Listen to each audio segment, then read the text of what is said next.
Molly by Golly, the legend of Molly Williams, America's first female firefighter.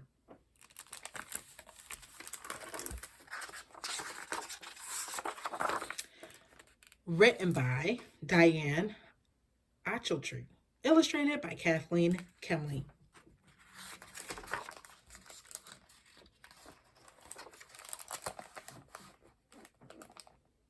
Our Molly is as fine a cook as any in New York City.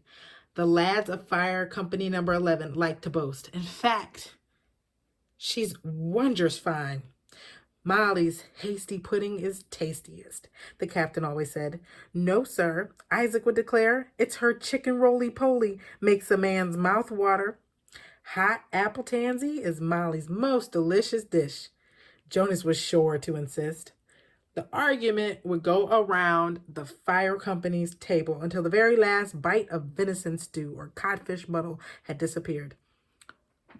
But on one thing, the man agreed. Molly, by golly, put your hands and heart to every task, in or out of the kitchen. One wintry day, she proved just how wondrous fine she could be.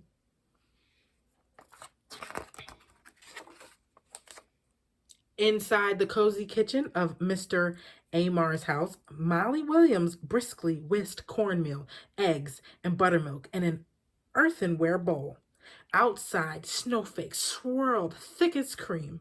Snowdrifts stood tall as haystacks. Molly stirred glowing embers in the hearth oven and worried. As the Johnny cakes baked, a fierce wind knocked at the door and whistled through chinks in the red-bricked walls. Molly worried more. Snow covered the neighborhood that morning, and a terrible sickness had spread like a thick blanket over scores of households. Influenza! Many of the volunteers, firefighters, were already sick. Even Mr. Amar lay abed with it. Molly scratched the upturned chin of Eliza, one of her many household cats, and wondered aloud. If a blaze sparks in a blizzard such as this, what will our poor fire lads do? Molly recognized a sound growing louder above the whine of the snowstorm. Had her worry about fire come true? Church bells clang, clang, clanged. They sang out a fire alarm. The number of times that chime told Molly just where the trouble was. Something's afire, Eliza, and it's nearby, she exclaimed. Molly wrapped a heavy woolen shawl around her shoulders and dashed out to spread the news.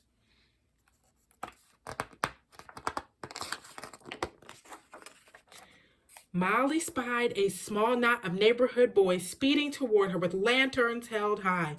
Runners! Molly, by golly, led them through snow-filled alleyways and icy cobblestone streets. The runners rattled clackers and rang muffin bells. Fire! They all cried. Come out! Come out! Men burst from their homes with bootstraps flapping and coattails flying. Women and children tossed out leather water buckets. Molly and the runners scooped them up as they raced to the fire company's equipment shed. Volunteers busily loaded axes, pulled down hooks and coils of rope into the fire wagon. Molly took a quick count. She'd never seen so few men answer a call. The captain lifted the buckets from her aching arms. Molly, by golly, he said, you're always ready to lend a hand. These hands can do much more than bake Johnny cakes, she thought. She clapped a weathered leather helmet on her head, strapped spatterdashes over her woolen leggings, and pulled on heavy work gloves. Wait for me, she cried.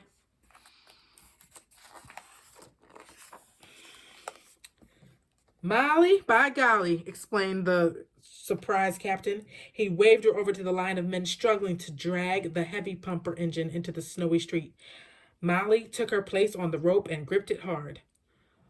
All heave ho, lads and lady, the captain ordered. Get this pumper on its way.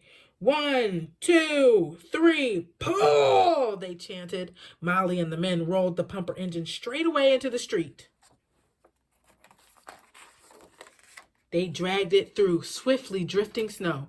Wintry wind whipped at Molly's face and hands, but she never lost her grip. Soon, Molly saw ribbons of soot twirling between snowflakes. She heard frightened voices floating through the frozen air. Then there it was, a small wooden house ablaze.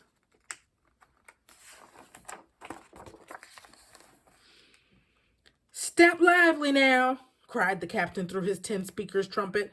"Fire wagon and pumper to the side yard. Volunteers and buckets to the river." Close to the snowy bank, the captain chopped holes in thick ice. Jonas and Isaac dropped buckets into the frigid water flowing below.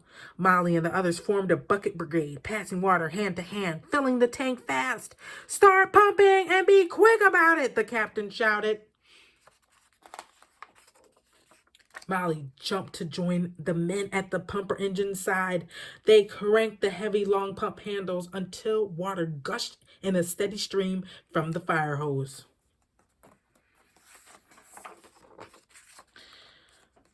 Hour after hour, Molly sprayed burning timber.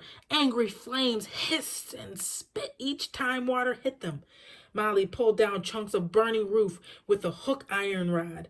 Flaming shingles melted the snow the moment they hit the ground. Choking smoke crept into Molly's nose. Cinders clung to her woolen shawl. A wall of heat warmed her cheeks. "My fire lads won't let this fire win, and neither will I," she thought. The fire raged and roared with the fury of a wild bobcat until at last it was out. The Van Horn family shivered in their snowy yard.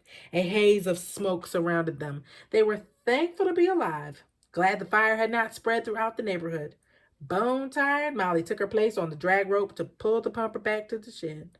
Jonas, Isaac, and the other volunteers rushed to her side, broad smiles on their covered faces.